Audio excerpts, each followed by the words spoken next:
انما کان قول المؤمنین اذا دعوا الی اللہ ورسولہ لیحکم بینہم، جو حقیقی مومن ہوتے ہیں ان کو تو جب بلایا جاتا ہے اللہ کی طرف اور اس کے رسول کی طرف کہ وہ فیصلہ کرے ان کے مابین، تو ان کا قول تو یہی ہوتا ہے ان یقولوا سمعنا واطعنا، کہ وہ کہتے ہیں کہ ہم نے سنا اور ہم نے مانا، ہم حاضر ہیں، جو بھی فیصلہ محمد رسول اللہ کا ہوگا ہم اسے بصر و چشم تسلیم کریں گے۔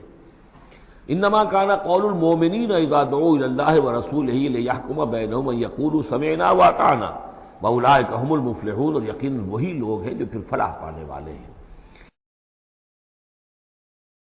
ومن یطع اللہ ورسولہ، اور جو اللہ کی اور اس کے رسول کی اطاعت کرتا ہے، ویخشى اللہ ویتقہ، اور اللہ کا خوف بھی رکھتا ہے اور اس کا تقوی اختیار، اور جو اللہ کی اور اس کے رسول کی اطاعت کرتا ہے، ویخشى اللہ ویتقہ، اور اللہ کا خوف بھی رکھتا ہے اور اس کا تقوی اختیار کرتا ہے، فاولئک هم الفائزون، تو یقیناً وہی لوگ ہیں کہ جو کامیاب ہونے والے ہیں۔ وَأَقْسَمُوا بِاللَّهِ جَهْدَ أَيْمَانِهِمْ، اور وہ قسمیں کھا کھا کر کہتے ہیں، اللہ تعالیٰ کی قسمیں کھاتے ہیں اپنی امکانی حد تک، لئن امرتہم، اے نبی اگر آپ حکم دیں گے، لَيَخْرُجُنَّ، تو وہ لازماً نکل جائیں گے، آپ حکم دے دیے میں ہم حاضر ہیں، ویسے میری یہ مجبوری ہے، یہ میری تکلیف ہے، یہ مسئلہ ہے، ویسے آپ حکم دیں گے اگر تو میں بالکل حاضر ہوں۔ یہ آپ کو اب بھی معلوم ہوگا کہ ہماری جماعتی زندگیوں کے اندر یہ مسئلہ ہوتا ہے کہ کوئی امیر ہے، اس نے ایک بات کہی ہے، کھل کر اس نے کہہ دیا ہے کہ میں یہ چاہتا ہوں کہ معاملہ اس طرح کیا جائے، اب کچھ لوگ کرنے کا اتراتے ہیں، اچھا جی اگر آپ حکم دیں گے تو میں کروں گا، لیکن یہ کیا بات ہے؟ جب وہ امیر ہے آپ کا اور وہ بات کہہ رہا ہے تو اس کی بات کو آپ حکم کیوں نہیں سمجھ رہے؟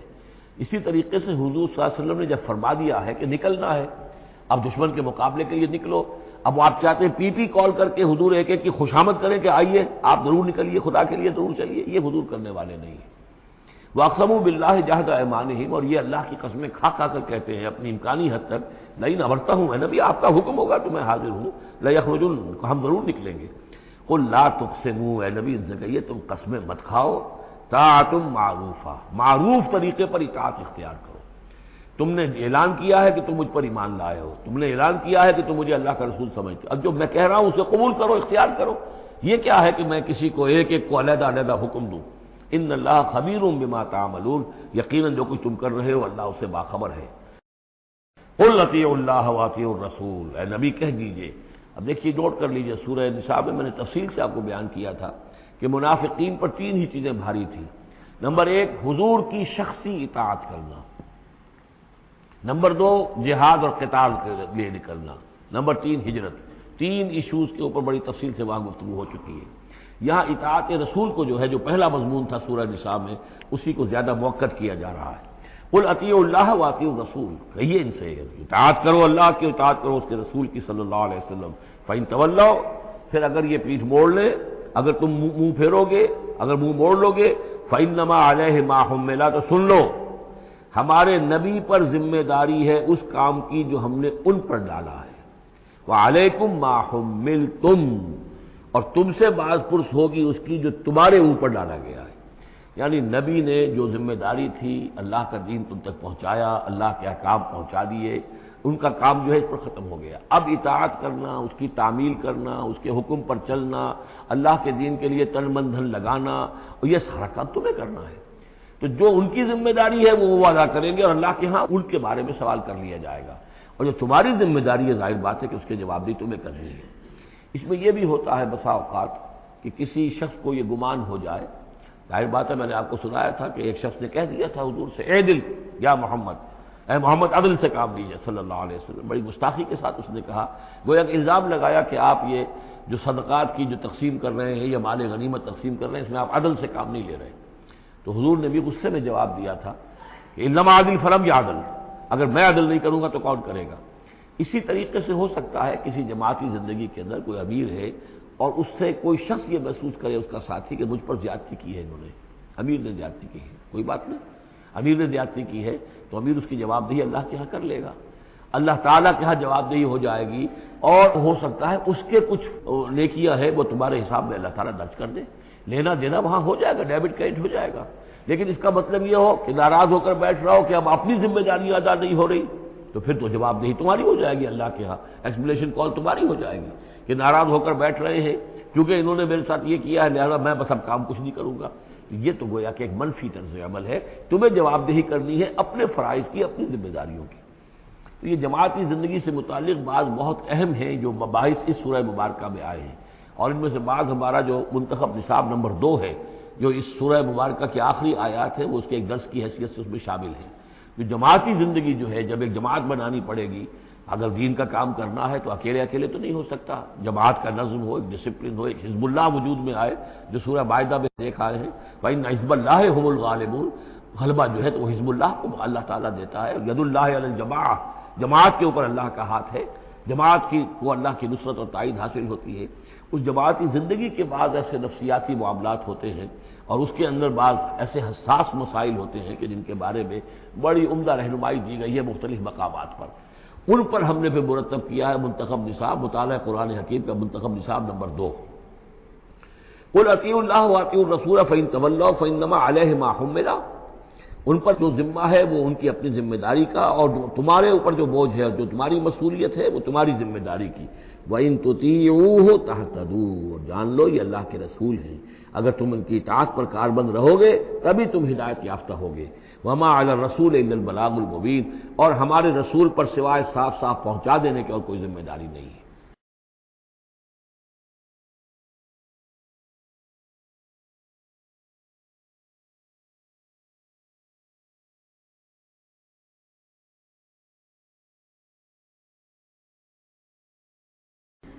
اب جو آیت آ رہی ہے یہ بھی طویل آیات میں سے اور عظیم ترین آیات میں سے آیت استخلاف، یہ خلافت کا جو اللہ تعالیٰ نے وعدہ کیا ہے اس امت سے. وعد اللہ الذین آمنوا منکم وعملوا الصالحات. اے مسلمانوں، اللہ کا وعدہ ہے تم میں سے ان لوگوں کے ساتھ جو ایمان اور عمل صالح کی شرطیں پوری کر دیں گے. یہ نام کے مسلمان، نسلی مسلمان جو اللہ کے حکم پر چلتے بھی نہ ہوں، اللہ کے احکام کے مطابق عمل نہ کرتے ہوں، دین کے لیے تن من دھن لگانے کو تیار نہ ہوں، ان سے یہ وعدہ نہیں ہے. وعدہ ہے حقیقی اہل ایمان جو ایمان حقیقی کی شرط پوری کرے اور ایمان کے جو عملی تقاضے ہیں ان کو بھی بجا لائے. وعد اللہ الذین آمنوا منکم وعملوا الصالحات لیستخلفنہم فی الارض. کہ وہ انہیں زمین میں خلافت عطا کرے گا، حکومت عطا کرے گا، غلبہ عطا کرے گا. کما استخلف الذین من قبلہم، جیسے کہ اس نے خلافت عطا کی تھی ان کو جو ان سے پہلے تھے.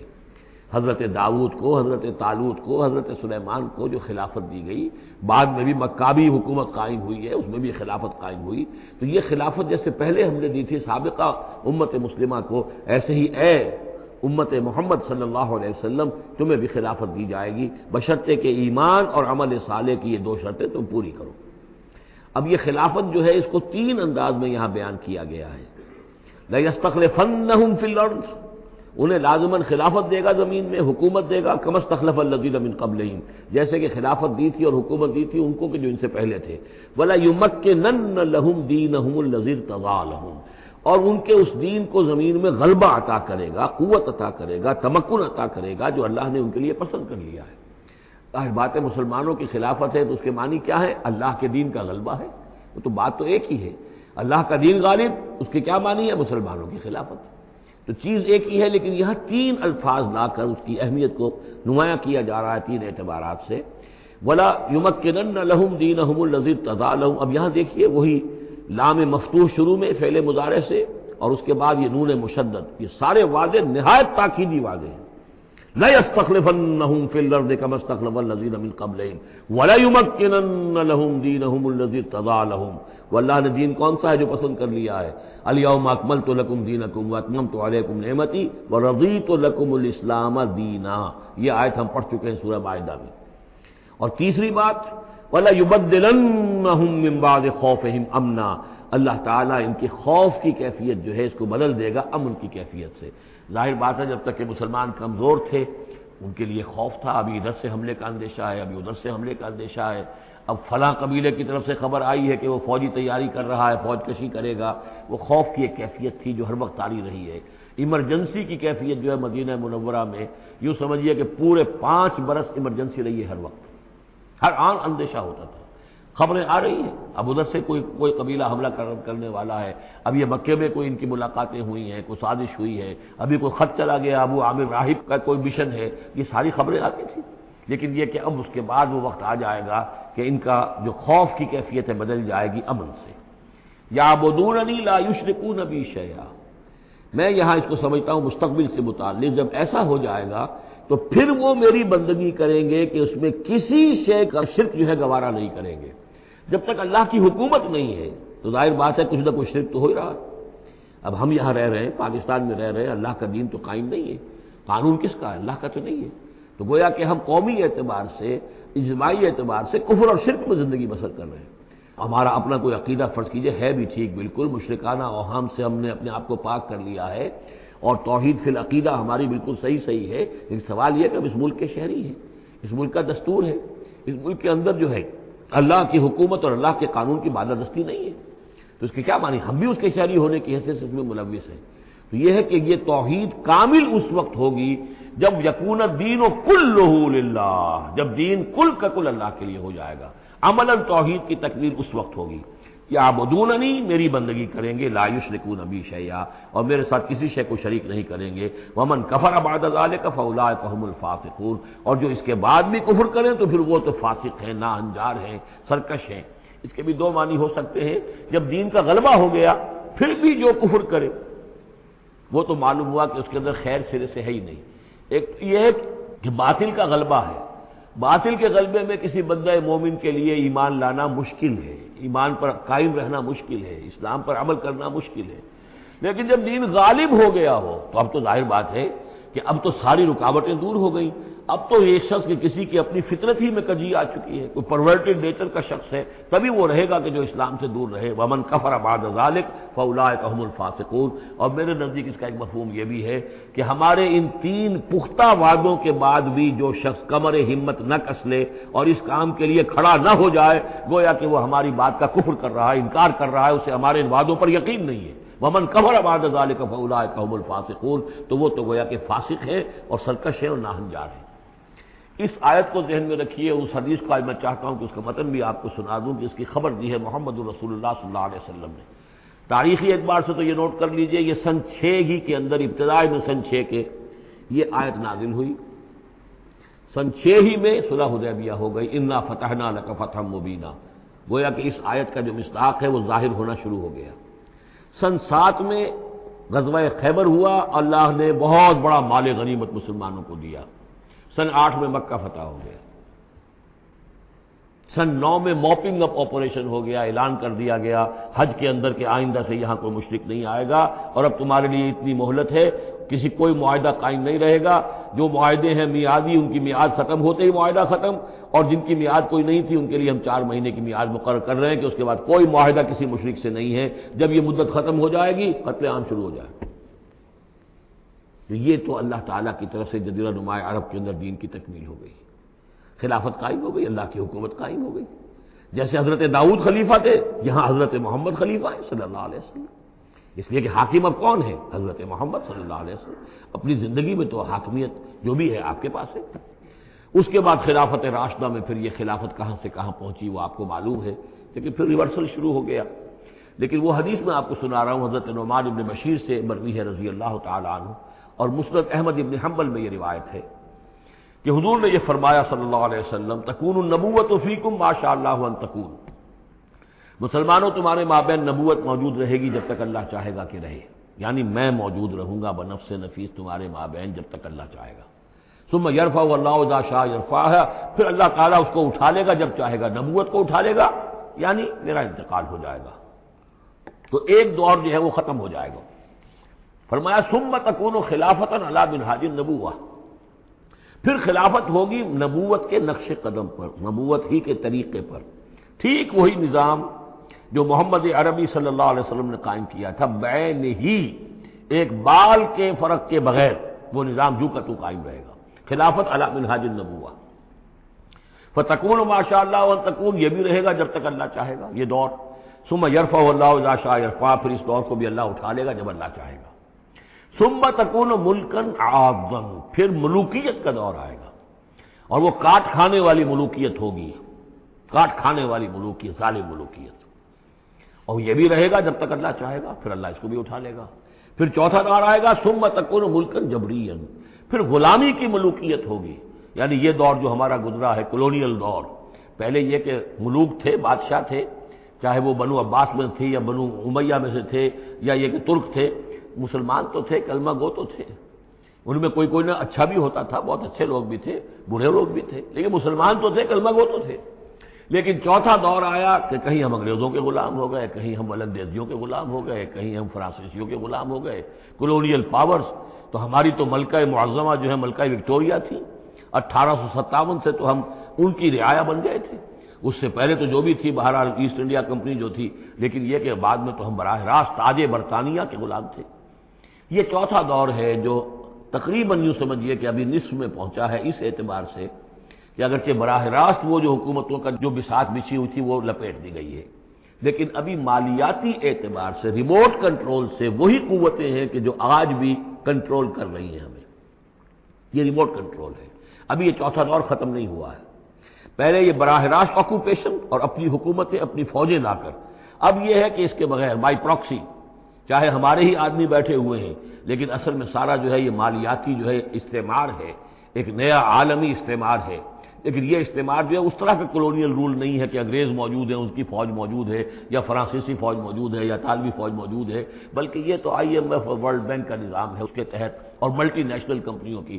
لیکن جو خوشخبری کی بات ہے وہ یہ ہے کہ حضور نے فرمایا بالآخر یہ چوتھا دور بھی ختم ہو جائے گا، اور خوشخبری یہ ہے کہ ثم تکون خلافۃ علی منہاج النبوہ، پھر دور آئے گا خلافت علی منہاج النبوہ کا۔ ثم سکت رسول اللہ صلی اللہ، اس کے بعد حضور خاموش رہے، اس لیے کہ اس کے بعد پھر دنیا کے خاتمے کا معاملہ ہے۔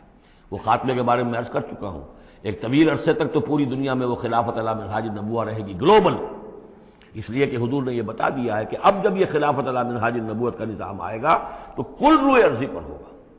مسلم شریف میں روایت ہے، یہ حضرت ثوبان حضور کے ایک آزاد شدہ غلام تھے، جیسے کہ حضرت زید بن حارثہ بھی حضور کے غلام تھے، آپ نے آزاد کر دیا تھا، اسی طرح حضرت ثوبان بھی ہے مولا، ان ثوبان مولا رسول اللہ صلی اللہ علیہ وسلم۔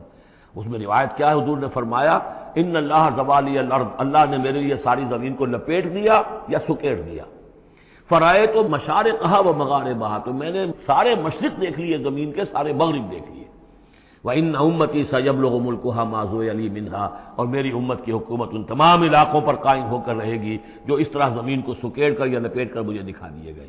اور یہ روایت صحیح مسلم کی ہے۔ اسی طرح کی ایک اور حدیث ہے حضرت مقداد بن الاسود سے رضی اللہ تعالی عنہ کہ اس روئے ارضی پر کوئی گھر اور کوئی خیمہ نہیں بچے گا، یعنی سیٹلڈ جو علاقے ہیں جہاں گھر ہیں، شہر ہیں، گھر بنے ہوئے ہیں، مکان بنے ہوئے ہیں، یا نومیڈک ٹرائبز جہاں بھی ہیں کہ وہ اپنے خیمے لے کے ادھر سے ادھر جاتے رہتے ہیں، نہ کوئی گھر بچے گا نہ خیمہ جس میں اللہ کا دین داخل نہ ہو جائے۔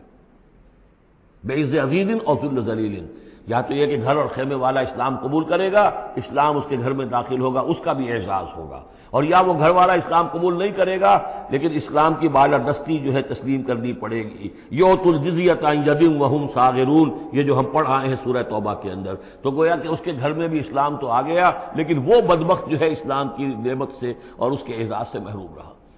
یہ ہے وہ خبر کہ جو ہے صحیح احادیث ہیں، اور یہ منطقی طور پر بھی سمجھ لیجئے کہ قرآن مجید میں یہ بات واضح کر دی گئی کہ حضور کو بھیجا گیا غلبہ دین کے لیے، 3 دفعہ فرمایا، سورہ توبہ میں ہم پڑھ چکے ہیں، 2 مرتبہ آگے اور آنا ہے، هو الذی ارسل رسولہ بالہدی ودین الحق لیظہرہ علی الدین کلہ، اور 5 مرتبہ فرمایا کہ حضور کو بھیجا گیا پوری نوع انسانی کے لیے۔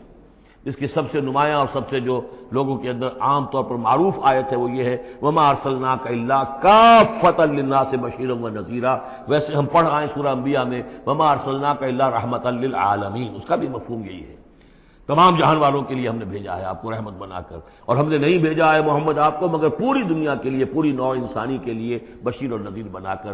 ان دونوں کو جوڑیں تو اس کا منطقی نتیجہ بھی یہ ہے کہ حضور کی بعثت کا مقصد مکمل ہوگا ہی اس وقت جبکہ کل عالم انسانیت پر دین حق غالب ہو جائے، اور یہ ہو کر لینا ہے۔ وَأَقِیمُوا الصَّلَاةَ وَآتُوا الزَّکَاۃَ، اور نماز قائم کرو اور زکوٰۃ ادا کرو، وَأَطِیعُوا الرَّسُولَ لَعَلَّکُمْ تُرْحَمُونَ، رسول کی اطاعت کرو تاکہ تم پر رحم کیا جائے، چونکہ روئے سخن منافقین کی طرف ہے، اور میں نے آپ کو بتایا تھا ان پر جو شاخ گزر رہی تھی وہ در حقیقت رسول کی اطاعت تھی۔ بار بار کہتے تھے یہ اپنے جی سے بات کہہ دیتے ہیں، آیت تو ابھی اتری نہیں، ابھی کوئی آیت تو آئی نہیں، قرآن میں تو ابھی یہ حکم آیا نہیں، یہ معاملہ جو ہے ان کو شاخ گزر رہا تھا حضور کی اطاعت۔ واقیم الصلاۃ وآتوا الزکوٰۃ، اور نماز قائم کرو، زکوٰۃ ادا کرو، واطیعوا الرسول لعلکم ترحمون، اور اللہ رسول کی اطاعت کرو تاکہ تم پر رحم کیا جائے۔ لا تحسبن الذین کفروا معجزین فی الارض، یہ کافر یہ نہ سمجھیں کہ وہ اللہ کو تھکا دیں گے یا ہرا دیں گے اس زمین میں، ومأواہم النار، ان کا ٹھکانہ آگ ہے، ولبئس المصیر، اور بہت برا ٹھکانہ ہے۔